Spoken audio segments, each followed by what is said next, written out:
Yo, apa khabar semua? Salam sejahtera. Bertemu kembali dalam satu lagi edisi Berbulu dengan Ben. Dan sempena musim comeback ni, bukan Liverpool saja yang comeback, ada tim lain juga yang comeback.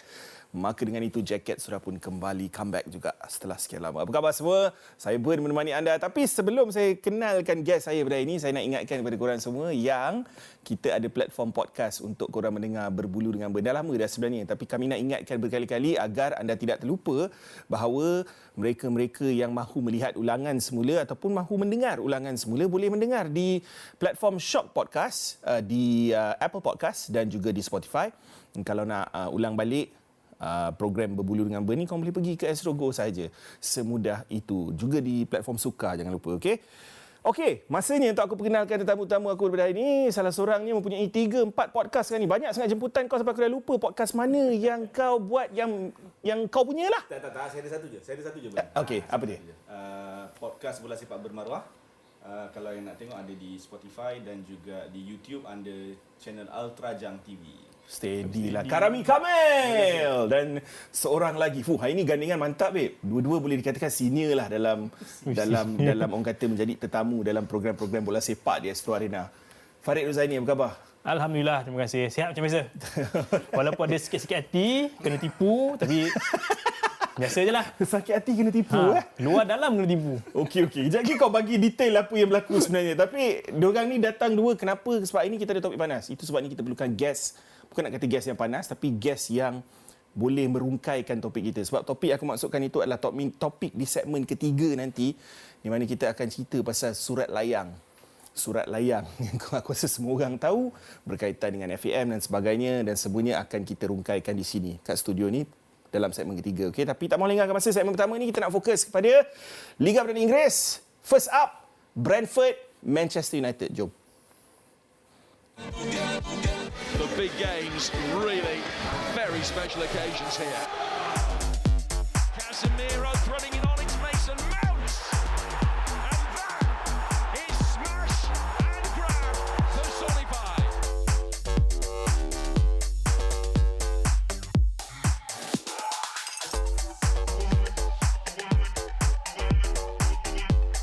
Going to the byline, setting it up.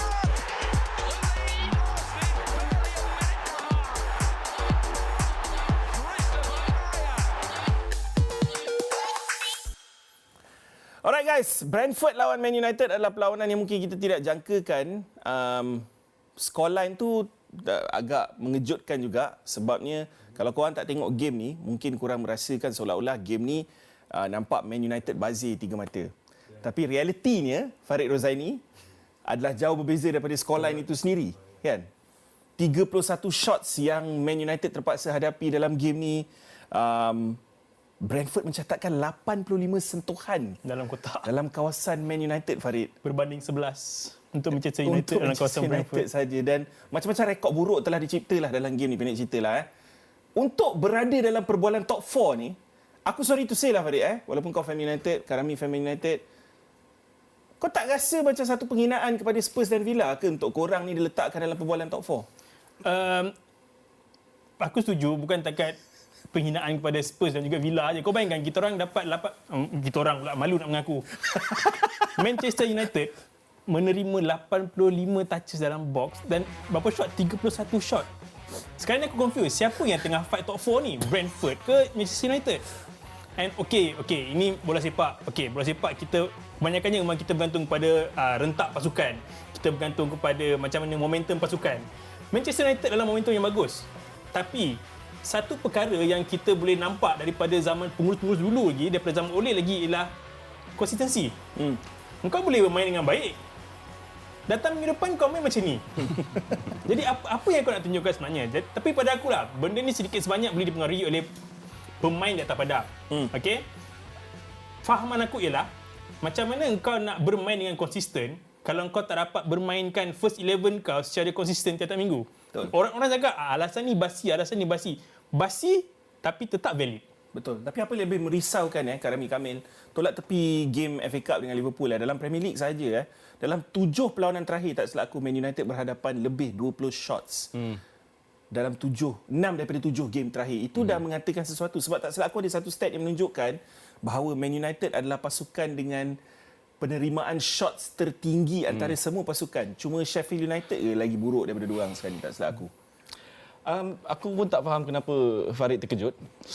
Aku pun nak cakap benda yang sama. Sebab benda ni dah bertahun-tahun berlarutan.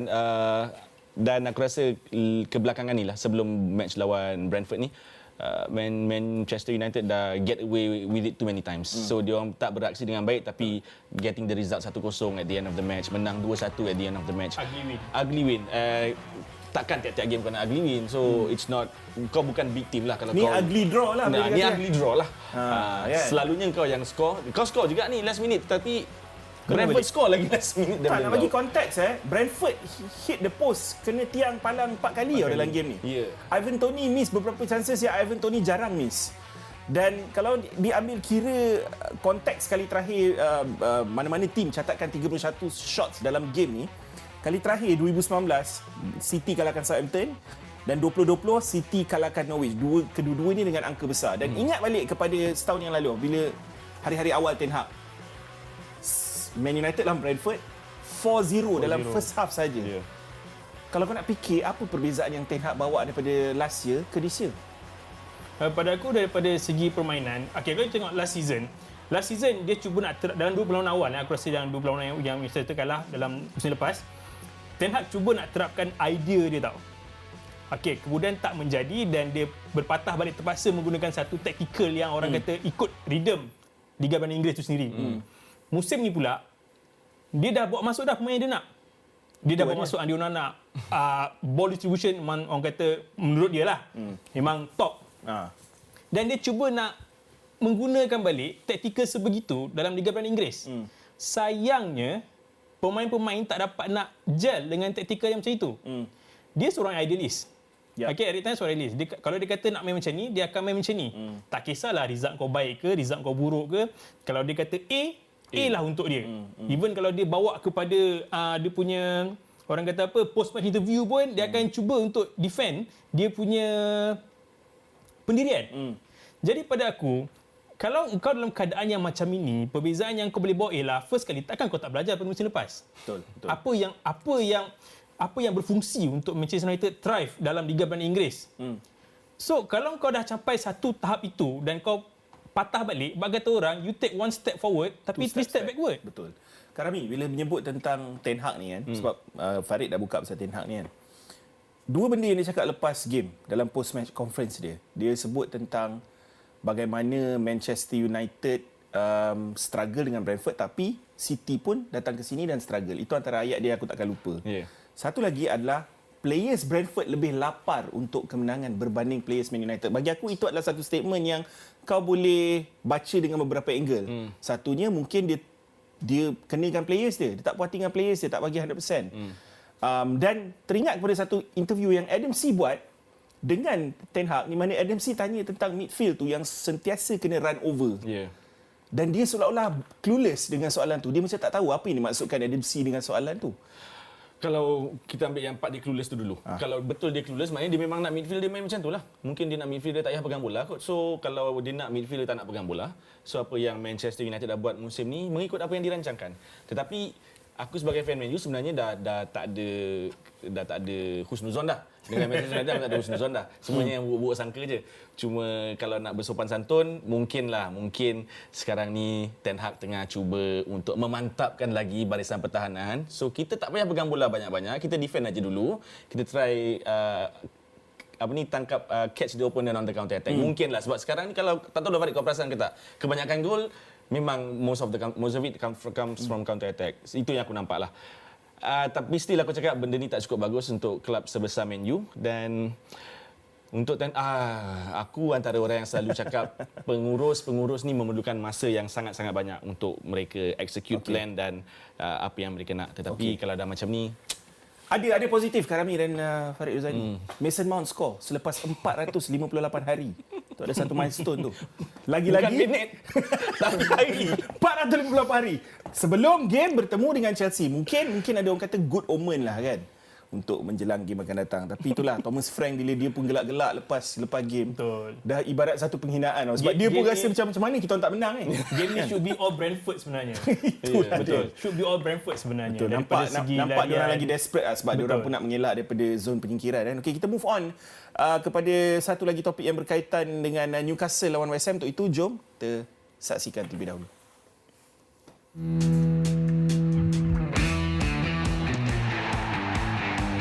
Antonio's in, the assistant flag stays down, checks the level thing.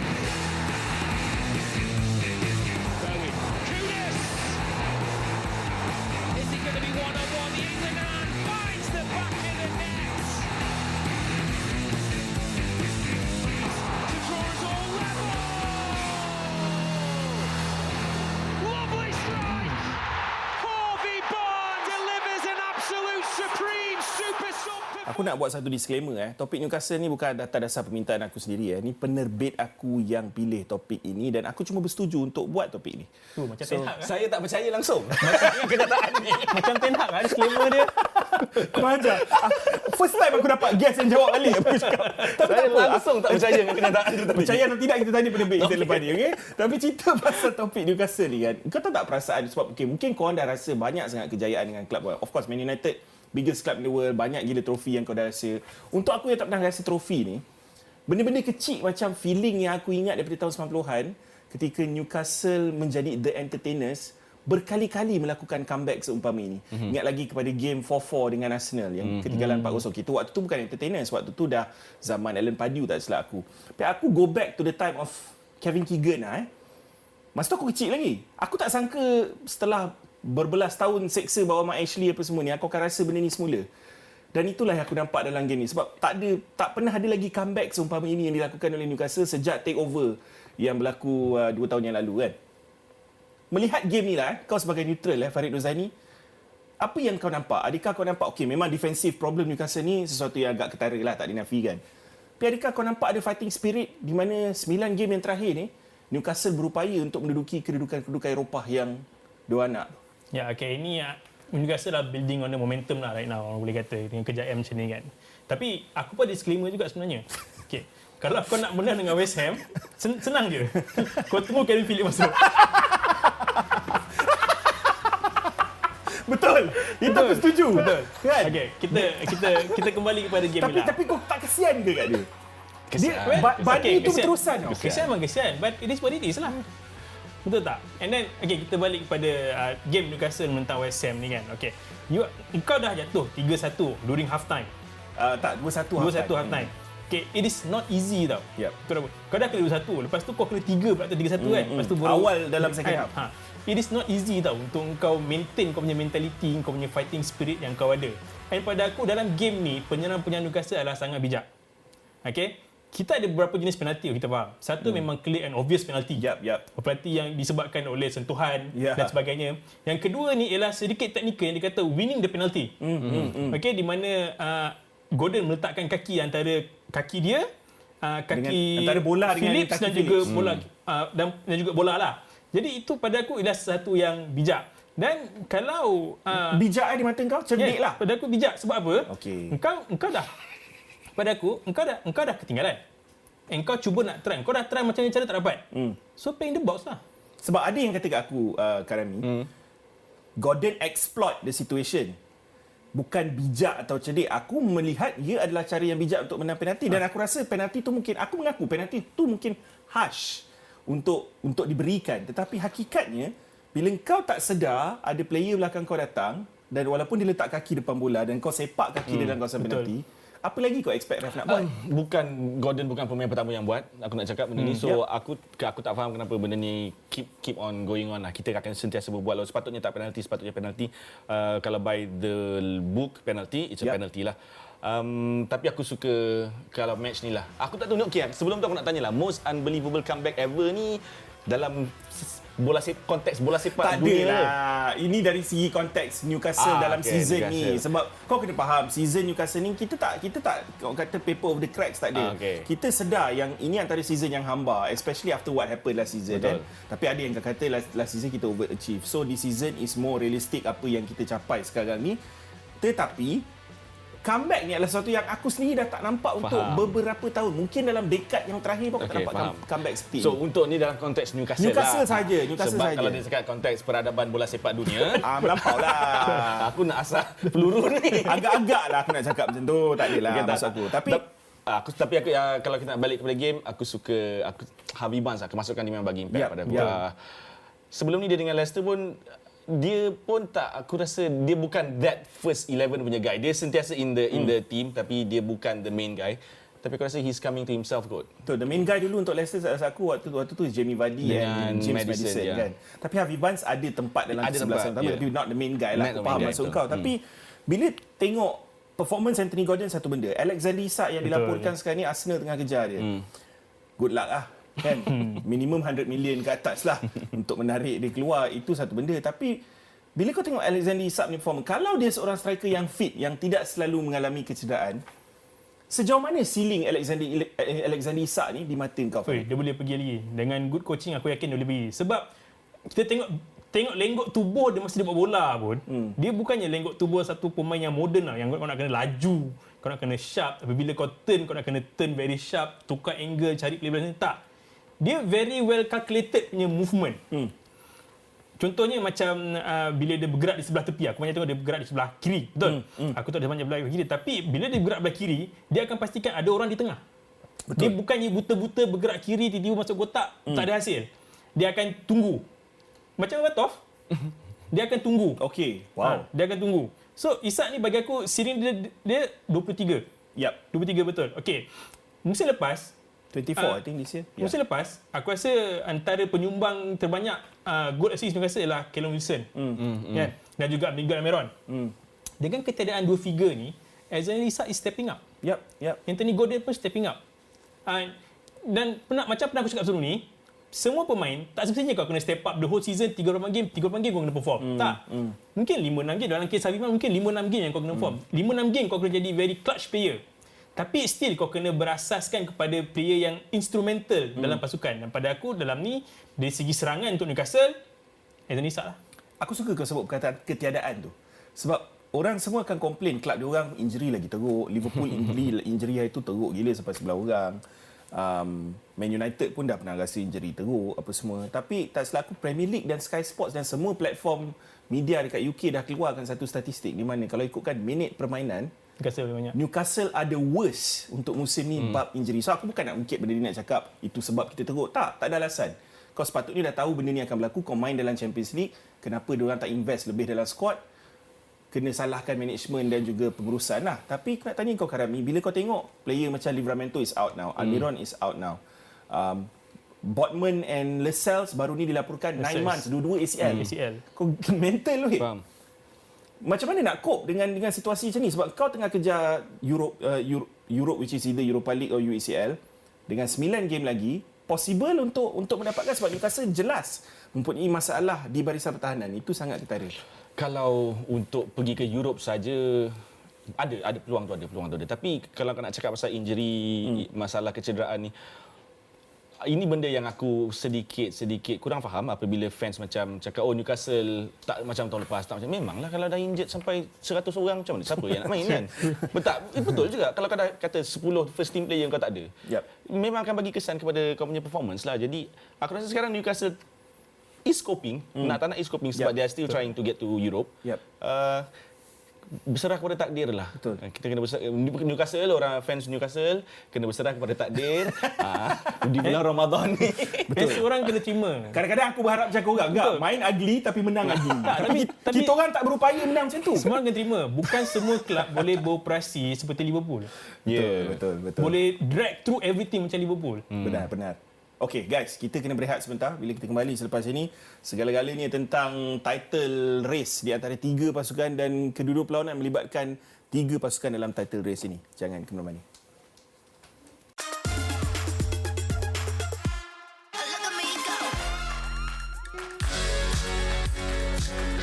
One of the most exciting title races for years and years.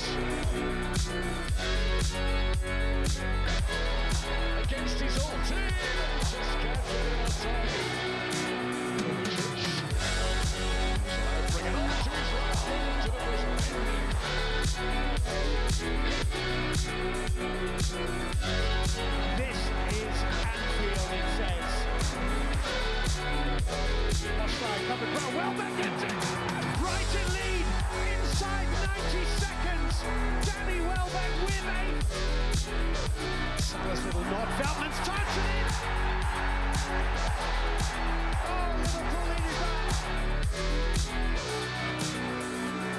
Leicester. Clever Salah. Alright, kita start dulu dengan game yang hype dia paling gila. Sebelum international break lagi, dia punya hype dia dah next level. Masa international break, hype dia lagi gila dengan Arsenal merehatkan player lah. Ramai player yang tak jadi pergi international, main untuk negara dan sebagainya. Pep pula dengan Walker dengan Stones injured. Edison tak ada. Lalas aku nampak Stones dekat bench. So, banyak permainan minda yang berlaku dalamnya. Tapi, kalau kau tengok game itu sendiri, Farid Zaini, 4 atau 5 half chances saja ada. XG pun kurang 1 untuk kedua-dua pasukan. 3 shots on target yang dikongsi oleh kedua pasukan sepanjang 90 minit.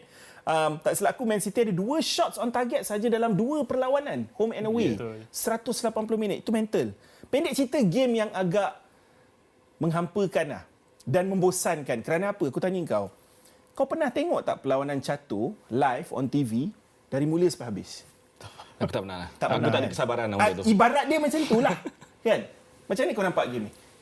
Pada aku, game ni kalau orang nak kata menghambakan untuk peminat neutral, memanglah menghambakan. Tapi kalau kita nak tengok balik game ni dengan skrip masa lawan dekat Emirates, ni lawan kat Emirates, Etihad kan? Masa lawan kat Emirates dulu, skrip dia hampir sama.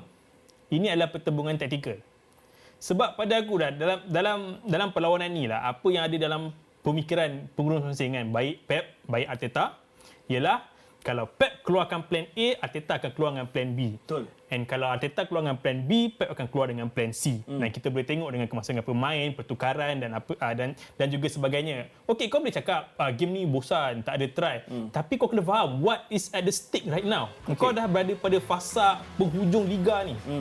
So kau takkan nak gamble semua tu hanya semata-mata kerana aku nakkan satu permainan yang menarik, so aku gamble lah weh. Faham. Ni bukan zaman si Wenger je dah. Si Wenger mungkin dia buat macam tu. Dia macam tak menang tak apa, tapi kita main cantik. Itu adalah naratif yang diletakkan pada hari-hari terakhir si Wenger lah. Betul.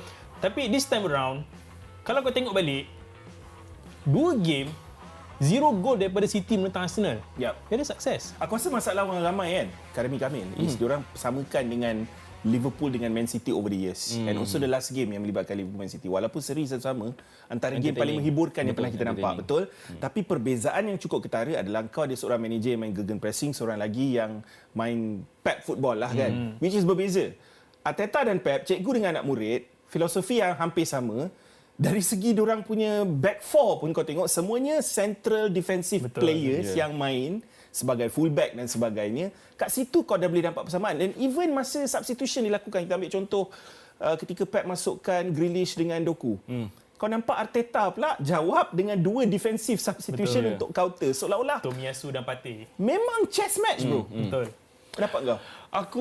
Aku faham bila orang cakap bosan, aku akui bosan, tetapi aku suka. Perlawanan yang bosan yang aku suka sebab dah beberapa tahun, aku rasa especially last season, bila Arsenal dikatakan gajah di atas pokok yang menunggu masa untuk turun ke bawah. Mereka, aku rasa tak silap aku, Arteta gamble every time dia Tak payah jauh lah, beberapa bulan lepas. Arteta gamble apabila lawan City dan kalah. Arsenal kalah dengan City. So aku rasa Arteta faham apa yang macam Farid cakap, what's at stake right now. Tinggal 9 game. So kita play another match in the coming weeks untuk habiskan musim ni. So aku rasa it's a good result for Arsenal. Aku rasa sebelum ni aku dah cakap yang sebelum ni kan Arsenal lead the table with 1 point kan sebelum City, sebelum Liverpool naik. Betul. So dalam senario terbaik Arsenal, dia hanya perlu seri lawan City kemudian menang semua game dan dia akan menang liga. So kalau macam tu memang masih dalam. Tapi sekarang ni, kalau kau ikutkan, Liverpool ada 5 perlawanan home yang tinggal dengan baki 9 perlawanan. Dan diorang 2 point in dalam tangan. Which is, orang kata sekarang ni dalam tangan Liverpool lah sebenarnya. Bukan dalam tangan Arsenal ataupun bukan dalam tangan City. So dari atas konteks itu, kalau kau benar-benar kejar title, aku faham apa yang Arsenal buat adalah defensive masterclass, Farid Rozaini. And I know diorang tak bodoh untuk pergi open up seterusnya. Tapi Arsenal dalam form yang terbaik. Kau menang 8 games berturut-turut. Kau skor 33 gol. Kau bolos 4 kali. Bertandang ke Etihad bukan benda yang mudah. Tapi kalau ada tim yang mampu buat, aku yakin Arsenal adalah tim yang mampu buat. Ya betul, sebab dia seri. Kau bayangkan kalau game ni Arsenal kalah, what's the narrative going to be? Arsenal bottlers kan? Arsenal bottlers. So Arteta dah, aku rasa secara figuratifnya Arteta dah calculate benda tu dalam mind dia lah. Okay, it's okay guys. Kita dah, macam kita cakap tadi, kita dah menang 8 game straight. and tak pernah ketinggalan dalam apa sejak daripada turn of New Year ni dia tak pernah sejak nombor ketinggalan. Dubai, Dan tak pernah ketinggalan. And pada aku it's a good momentum untuk kau move on. But that's my point. Engkau adalah best defense in the league. 10 clean sheets sekarang. Betul. 7 clean sheets away. Semua ni sebelum game ni. So point aku is bila kau best defense in the league and kau ada one of the best attacks in the league, kenapa perlu kau fear untuk pergi ke Etihad dan main game kau sendiri? Bukan fear. A well calculated decision daripada Arteta sebab semua statistik yang kau ada tu, kalau kau berdepan dengan City, treble lah season, berdepan Pep Guardiola, kau campak aja ke dalam laut statistik kau semua tu. Momentum kau semua campak dalam laut. It's a totally different ball game. And ada juga yang fans Arsenal tak silap aku yang komplain yang kemasukan Gabriel Jesus tu mungkin sedikit berencatkan, tetapi aku rasa it's a good call by Arteta. Kalau Martinelli lebih diberani ambil risiko untuk hilang bola pada aku. Betul. Dan kau nampak sebenarnya Saka dengan Jesus dua-duanya track back untuk bantu White dengan Kiwior. Berkali-kali aku nampak benda tu pada satu ketika yang kita nampak diorang main low block dan sebagainya. Dan satu statistik yang menarik yang kita lihat dekat situ adalah gandengan Gabriel dan Saliba ni over the 2 games is world class lah. Itu aku, sebab ramai yang katakan Saliba man of the match apa semua. Bagi aku secara jujurnya dua-dua satu benda, tapi bagi aku Gabriel yang benar-benar dalam game ni aku nampak bukan saja mengunci segala pergerakan Haaland, dia ada dirty talk dengan Haaland juga pada waktu yang sama. Tapi at the same time segala apa yang mistake Kiwior buat, mistake Raya buat, dua-dua ni akan cover. Dia cover. And memang the whole game aku tengok memang Gabriel tu memang lekat betul lah kat Haaland dalam game tu. And kalau kita tengok first half pun defensive structure Arsenal adalah sangat rigid. Kalau kita tengok kadang daripada bentuk atas skrin kita boleh nampak kadang-kadang dia akan main bertahan 5-3-2. Kadang-kadang kita boleh nampak 6-2-2. Sebab apa? Sebab ini adalah satu reputasi yang Pep dah bina tau. Kalau kau datang Etihad and kau main open game, kau akan kena. So it's better to leave Etihad with 1 point. Kau nak prove apa lagi? Kau dah kalahkan dekat Emirates tu. Betul. Okay, dan skrip dah hampir sama. And second half kau tengok macam mana Odegaard pressing all around. And then seolah-olah macam satu team tu very disciplined and calculated move. Kalau kau tengok pergerakan Declan Rice ke mana, kalau kau tengok Odegaard bila ke depan je siapa di belakang dia. Itu memang orang kata apa? Tepat. Tadi kau tanya kau nak buktikan apa? Kau nak buktikan yang kau nak menang title lah bro. Sebab Betul. you have to understand. Okay, I understand kau kata yang kau tak perlu buktikan apa-apa sebab kau dah menang dekat Emirates. Aku faham. Tapi dalam konteks title race, itu yang sebenarnya matlamat yang ingin dicapai. Betul? 9 game lagi tinggal. You bertandang ke Etihad. Orang yang dalam title race melihat ia sebagai satu opportunity, peluang. Tapi apabila kau keluar daripada game ni dengan melihat 27% possession dan cuma 2 shot on target sepanjang game, bermain low block rata-ratanya, aku ada buka soalan ni dekat IG. Okay. So sebelum aku dapat reaksi korang, aku nak tengok dulu komen-komen dekat IG apa yang mereka luahkan dekat sini. Daripada Dean MS katanya Arsenal kena terima hakikat yang diorang memang layak jadi pengacau liga je. Skuad tak cukup berpengaruh. Aku tak setuju lah dengan statement ni. Bagi aku rasa Arsenal layak. Diorang ada kemampuan. Cuma aku sedikit hampa diorang tak pamerkan kemampuan itu di Etihad. Seperti mana yang aku jangka yang diorang boleh buat. Sebab aku jangkakan sebenarnya Arsenal boleh menang dekat Etihad. Call_me_Adit. Betul Acid, sorry. Saka tak patut main, Martinelli yang patut start. Silap Arsenal boleh menang lawan City. Pendapat korang? Naratif ni akan datang bila seri. Betul. Kalau bila kalah, kau akan dapat naratif yang totally lain. Okay, aku faham. And bear in mind ini adalah kali terakhir yang ketiga-tiga pasukan ni boleh shave point off each other. Betul. Lepas ni diorang takkan bertemu sampai sendiri dah. Betul. So it's better to walk out with 1 point. Macam macam tadi, calculated move, 1 point, we move on. Okay, mungkin Arteta memikirkan juga Januari 2015 adalah kali terakhir mereka menang dekat Etihad. Ada beberapa lagi komen yang kita nak bacakan daripada fan-fan Arsenal. Dah tak ada dah? Okey, tak apa. Ada lagi? Okey, Amirul Firdaus. Arsenal perlukan pure striker tapi tak ada. So tak nak risiko Arsenal main bertahan. Ya ke? Kau rasa itu faktornya? Mungkin bukan dah tak ambil risiko sangat, dia kurangkan risiko. Sebab tu aku cakap Martinelli tak main, sebab kalau Martinelli ada bola beraksi di bahagian front three tu, dia lebih ada tendensi untuk beat the defender, put in some crosses. Dan kalau hilang bola pada situasi itu, kita tahu macam mana Manchester City punya ability untuk counter attack, sangat-sangat laju, sangat-sangat fluid. So aku rasa benda tu yang berjaya dihalang, sebab macam Ben juga cakap tadi Farid, kehadiran Jesus dan juga Saka, diorang boleh yang banyak track back, banyak tuck inside untuk menghalang City daripada menembusi Tak dinafikan pertahanan naratif itulah. yang aku dapat daripada game ni adalah defensive masterclass Arsenal. Itu tak dinafikan, membuktikan mereka adalah the best defense in the league pada musim ini dan mereka juga menamatkan satu rekod City iaitu menjaringkan gol dalam 57 perlawanan terakhir. Akhirnya ia terhenti apabila mereka tidak menjaringkan Itu sebarang pun gol. fan Arsenal tak puas hati lagi. Dan satu lagi pertembungan yang hebat adalah Rice lawan Rodri. Itu pun kalau boleh nak sembang tapi tak cukup masa. So battle-battle macam ni menarik lah. Cuma aku rasa Saka, Foden, diorang semua agak senyap sebenarnya dalam game. Diorang tak dapat tunjuk keupayaan teknikal mereka kerana corak permainan berhati-hati yang dipamerkan oleh Arsenal dan juga Manchester City. Okey, kita nak move on kepada Liverpool lawan Brighton. Okey, game ni agak menarik. Kerana apa? Kerana aku rasa dalam game ni kunci kejayaan Liverpool adalah not just Anfield factor tetapi mentality mereka untuk melakukan comeback dan recovery. Hampir setiap kali kau rasakan diorang down, ada je momen diorang akan melakukan comeback. Even dalam game ni, diorang dikejutkan seawal 2 minit yang pertama. Gol Danny Welbeck. Tapi kau dah ada feeling, walaupun dalam 20-25 minit pertama, nampak diorang struggle macam ni dalam game tu.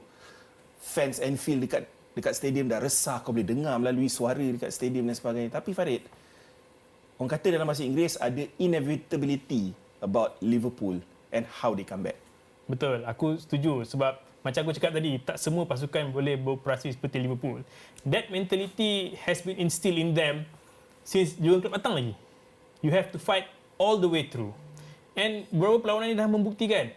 Dan masalahnya, bukannya kita tak akan cakap yang, okay, mungkinlah 2-3 season lepas kita cakap, oh, Salah memang Mr. Liverpool. And then Mane memang Mr. Liverpool. Okay, and then Firmino pula dalam game ni memang clutch. Tapi recent years ni, kau akan nampak Liverpool sebagai satu unit yang bersepadu. Yang mana kalau dia menang, orang takkan cakap, oh, Salah masterclass. Tak. This is a collective team effort oleh Liverpool. And macam aku cakap tadi juga, injury yang menghadang diorang untuk bermain secara main. Tapi diorang manage to get through. Betul. Aku rasa dia dah get through the rough patch tu yang masa betul-betul tak ada player yang diorang terpaksa gunakan player-player muda. So now Szoboszlai dah balik kan. Salah pun dah tak injured, Nunez pun dah kembali, Diaz pun dah ada. So aku rasa the rough patch dah lepas. So sekarang kalau diorang boleh kekalkan momentum menang ni, the league could be theirs, the title could be theirs. Ada satu info yang aku nak share dengan korang berkaitan dengan kenapa aku cakap tentang comeback dan comeback ni. Kita bukan suka-suka nak cakap Liverpool ni king of comeback ataupun raja comeback. Kita bukan cakap berdasarkan tak ada fakta. Liverpool adalah satu-satunya pasukan pada musim ini, Farid dan juga kami dan juga penonton di luar sana, yang mengutip 26 poin daripada kedudukan ketinggalan. Yang paling hampir dengan mereka season ni adalah Tottenham Hotspur, 22 points. Dan itu membuktikan that they are the comeback kings this season. Bila kau daripada kedudukan ketinggalan, kau menang dan mencatatkan 26 poin dalam kedudukan kau tengah kalah, itu dah definisi comeback lah. Dan pada waktu yang sama, ada satu kelab baru yang disertai oleh Mo Salah. Kelab yang menjaringkan ataupun mempunyai goal contribution 25 ke atas, sama ada gol ataupun assist, adalah Mo Salah sekarang ni dah join kelab terbaru. Minimum kau kena buat 7 musim. Bukan berturut-turut tapi dalam 7 musim Premier League lah. Cuma dilakukan selama ini oleh Alan Shearer dan juga Thierry Henry. Dan kini Mo Salah dalam kelab itu. Dalam bahasa Inggeris orang selalu gunakan perumpamaan ini. This player is aging like fine wine. Makin lama, makin sedap walaupun makin tua. Otai masih berbisa. Betul. Dalam bahasa Melayu ni otai masih berbisa lah kan. So, bila kau lihat performance Mo Salah dalam game ni 12 shots bro. Kali terakhir ada satu player buat 12 shots dalam game, Zlatan Ibrahimovic. That was how long ago? So, pada usia 31 tahun, okay, aku tak tahu siapa nak jawab ni lah kan. Dalam game ni, kalau kau duduk tengok, dia first half dah ada 7 shots. 6 daripada 7 tu Mo Salah. Dan dia sebenarnya tak bernasib baik untuk tidak skor lebih daripada satu gol dalam game ni. Pada aku, ini pun salah satu percaturan juga daripada Klopp. Sebab kalau kita nak cakap, kalau kau tak ambil shot and then kau miss, apa lagi ada pada seorang striker? Dan kita dah apply dah prinsip yang sama pada Darwin Núñez. Sebab masa dulu orang kata Darwin Núñez ni antara paling banyak miss open play goal dan sebagainya. Tapi that's it. Kalau kau bermain dengan sebegitu, cara yang kau biasa ataupun apa orang panggil instinctive play, you're gonna make it. You're gonna make it. And yet it matters. Sebab apa? Winning goal untuk orang. Tapi dalam game ni aku kena bagi kredit dekat Alexis McAllister lah. Alexis McAllister was superb this game. And satu stat lagi yang menunjukkan bahawa 4 daripada 5 assist terakhir dia merupakan gol kemenangan. Betul.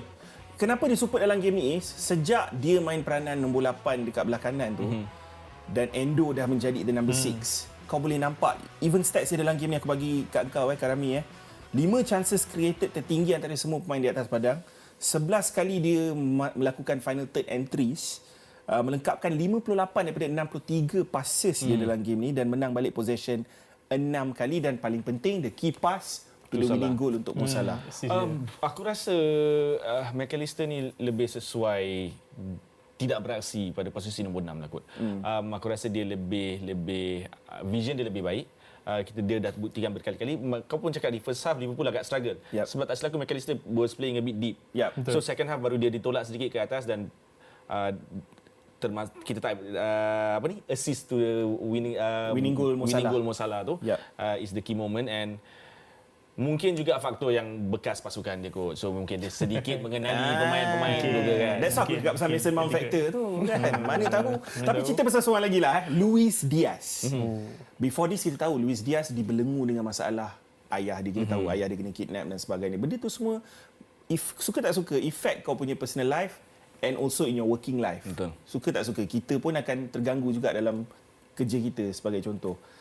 Tapi apa yang aku tertarik dengan player attackers Liverpool ni, aku bagi tahu 5-5 semua ada fasa berbeza diorang season ni yang diorang perform tau.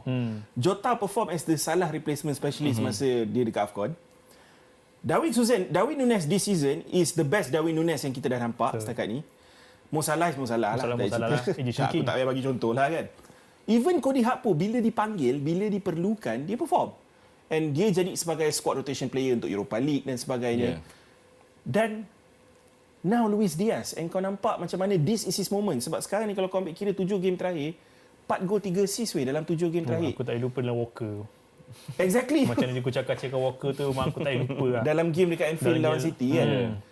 12, tak salah aku gol ke-12 untuk kali ni. So Luis Diaz adalah seorang lagi yang harus diberikan perhatian. Dan dalam run ini, aku cakap, kalau kau main 5 kali dekat Anfield, 4 kali away, susah nak cakap kenapa title ni bukan milik Liverpool. Betul. Okey, tapi kita tutup cerita ni. Sebab memang aku predict Liverpool untuk menang title. Wow. Kita akan berehat sebentar bila kita kembali selepas ini. Topik panas, geng. Surat layang FAM. Jangan ke mana-mana. Bahaya.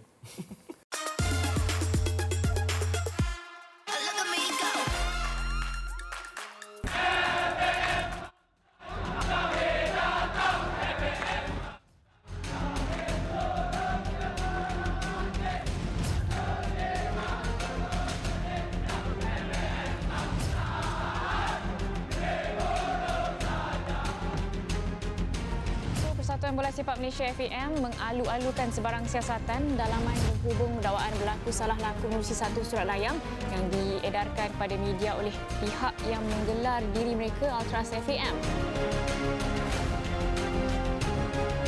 Kita harap kita dapat bagi impak bukan saja di kalangan penyokong tapi seluruh Malaysia.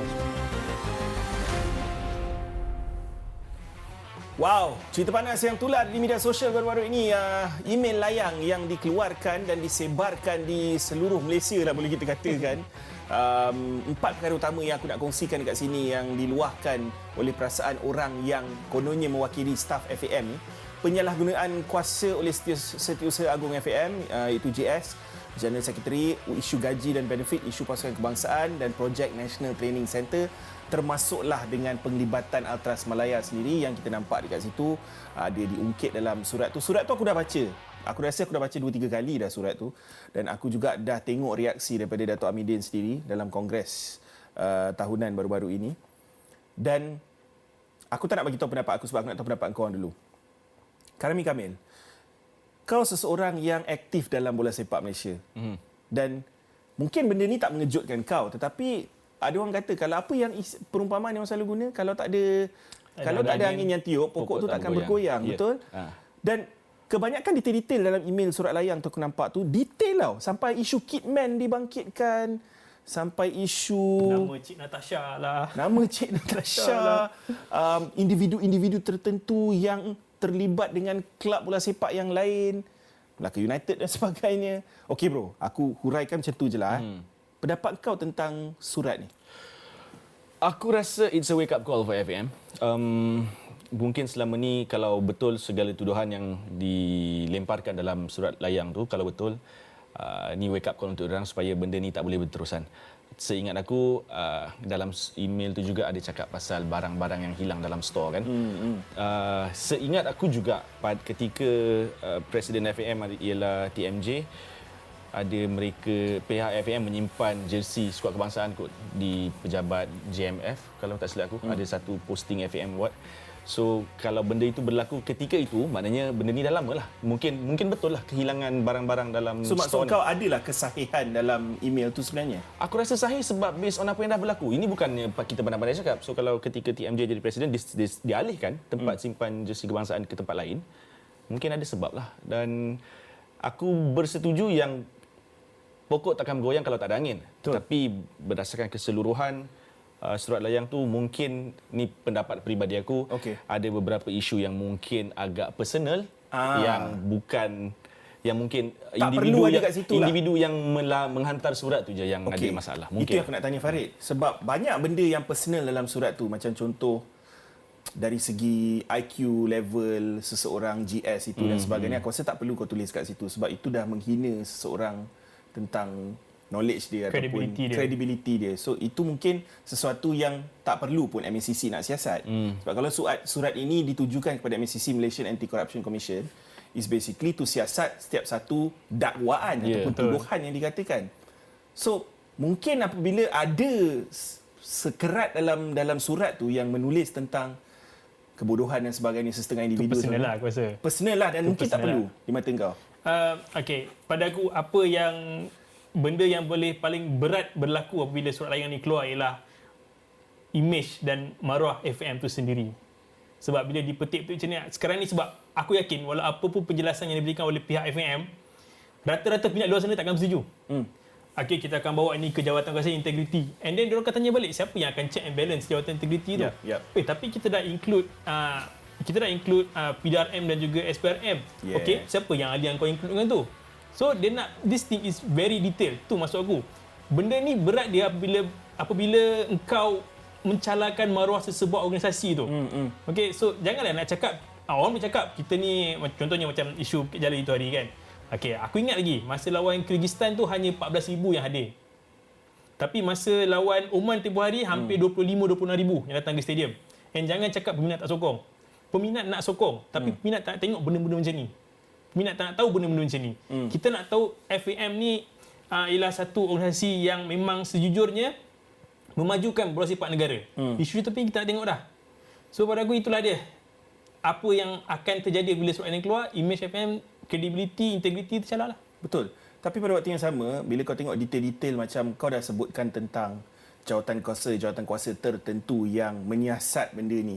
Dan even Datuk Amidin sendiri mengatakan kita ada SOP yang kita follow. Kita ada jawatan kuasa ni yang tentukan bajet kita berapa yang kita spend, nak kena melalui proses tertentu sebelum bajet tu dilepaskan. Tapi benda macam NTC punya program, seperti yang dikatakan dalam email tu, tentang memberikan tender ataupun projek ini kepada individu tertentu yang merupakan kroni dan sebagainya, dan kemudiannya ada duit under table dan sebagainya yang cuba diperkatakan dekat situ. Benda tu tak ada sesiapa yang memantau.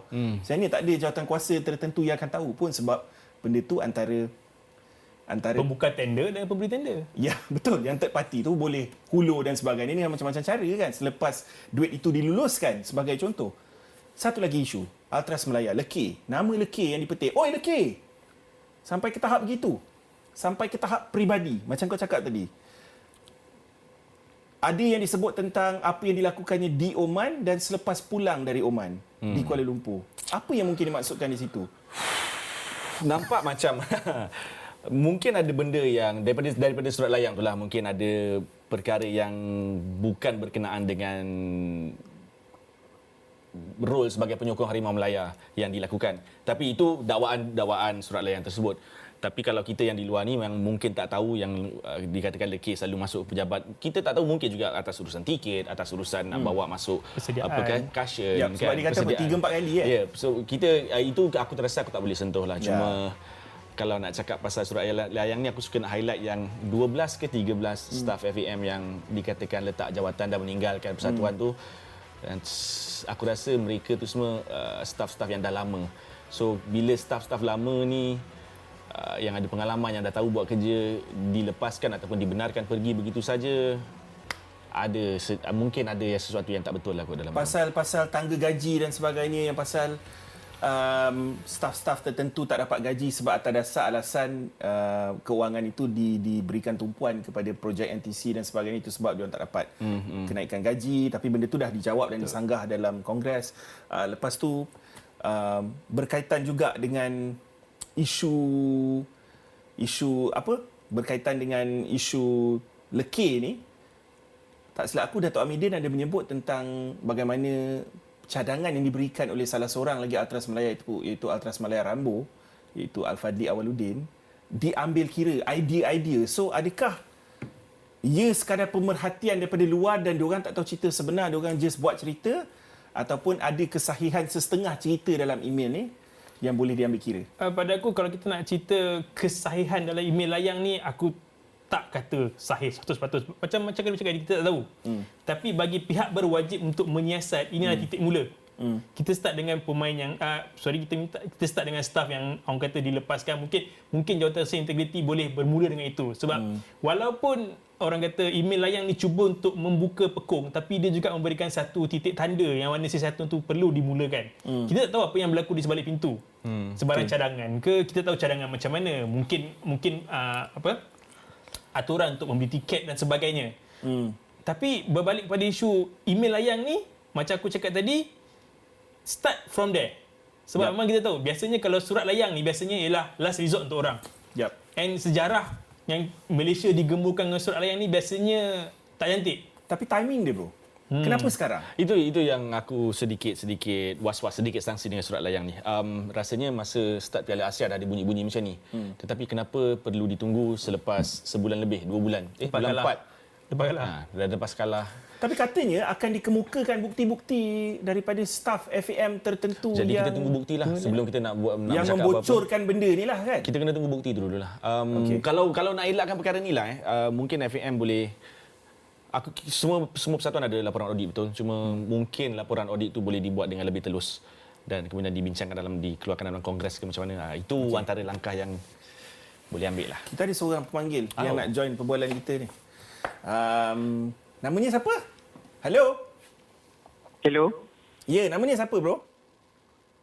Nama Kai. Kai dari Ampang. Okey, Kai follow perkembangan isu surat layang FAM dan isu berkaitan Kim Panggon juga yang dikatakan mahu letak jawatan dan sebagainya. Apa pendapat kau, Kai, tentang semua ini?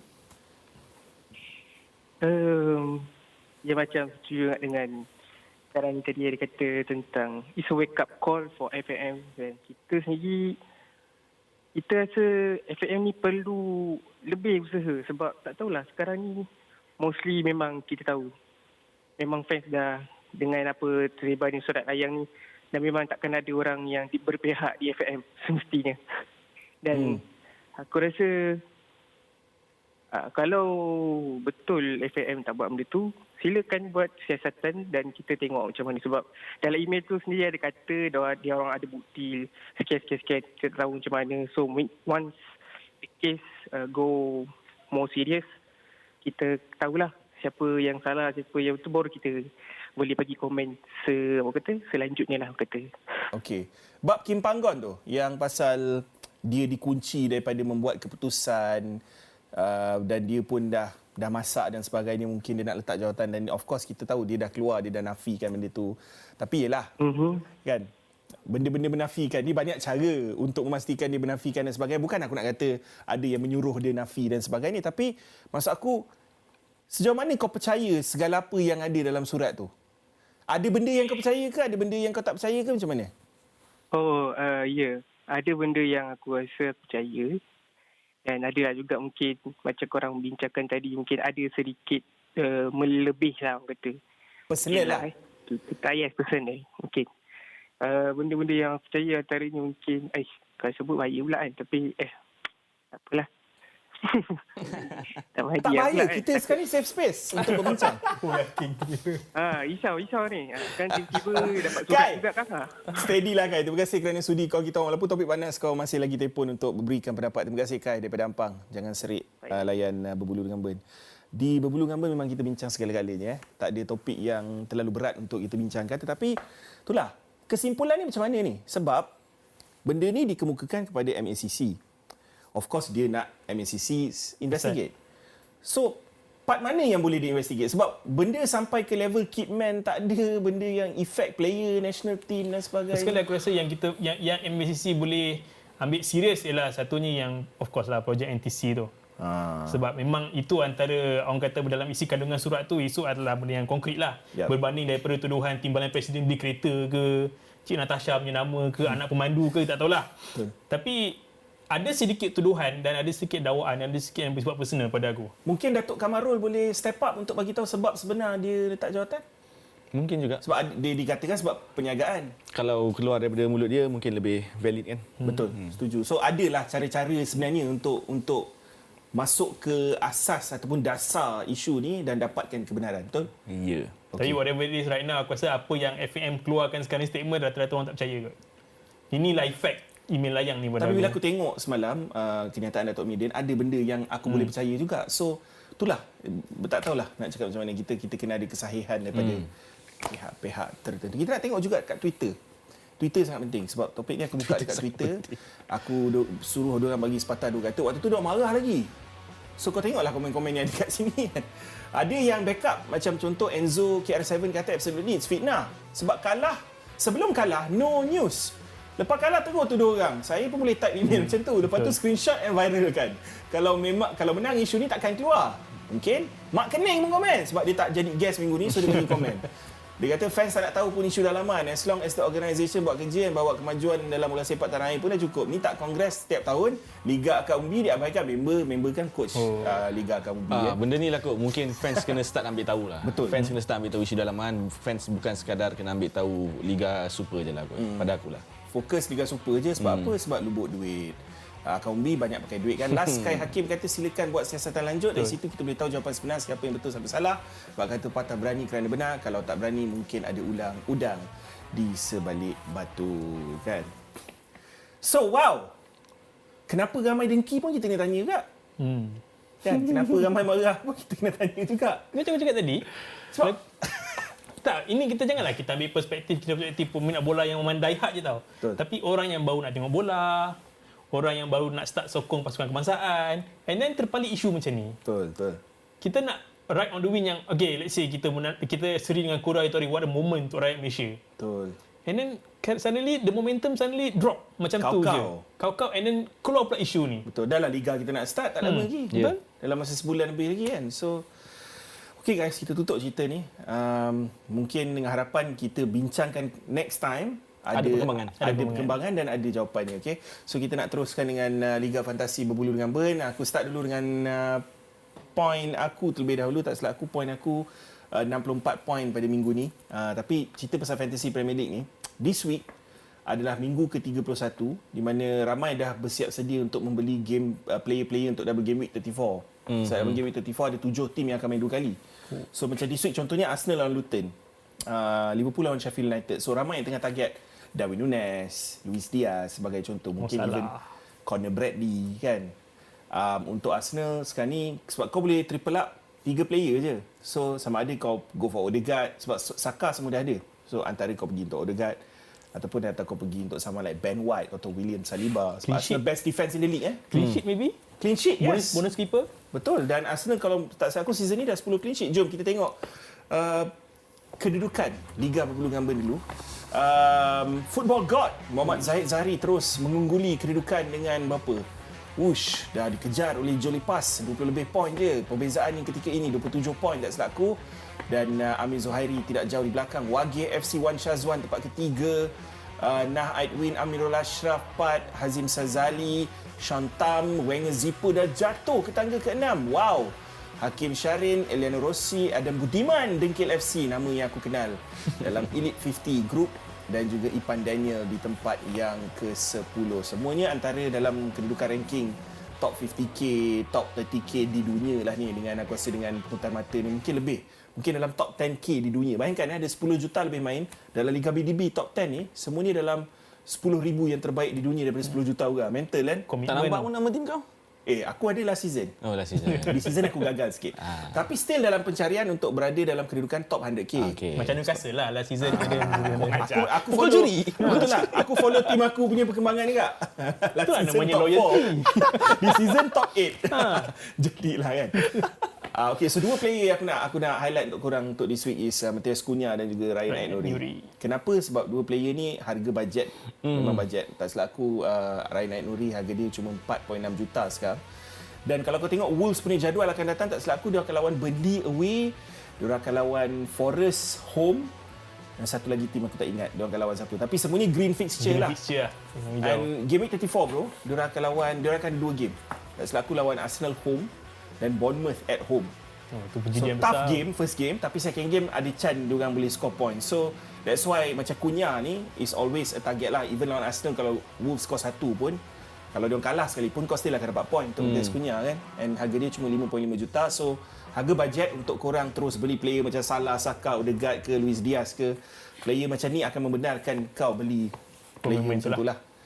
So guys, nampak gayanya kita tak sempat nak tunjuk point kita minggu ni. Mungkin minggu depan kita akan bawa point sebab turnover daripada satu game week. Sebab kejap lagi ni deadline ni kejap lagi. Betul. Kejap lagi. Untuk midweek punya game. Pukul 1 Ayolah, pukul 1 pagi.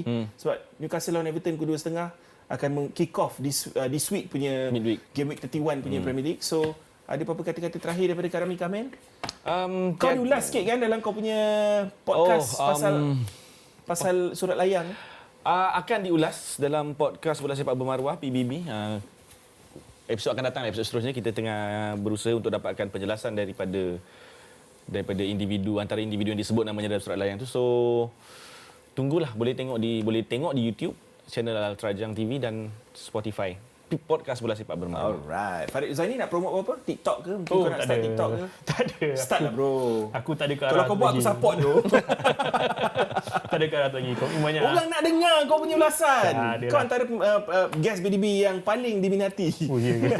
Okay guys, nak ingatkan korang semua macam biasa BDB di sini kami sekadar peminat bola sepak biasa dan kami juga berhak untuk memberikan pendapat. Kita bukan pandit, kita bukan expert. Kita sekadar peminat bola sepak macam korang dan sesiapa saja termasuk korang berhak untuk memberikan pendapat sama ada betul atau salah, tolak tepi. Itu adalah hak korang. Okay, sampai di sini saja BDB akan menemui anda minggu depan. Bye-bye.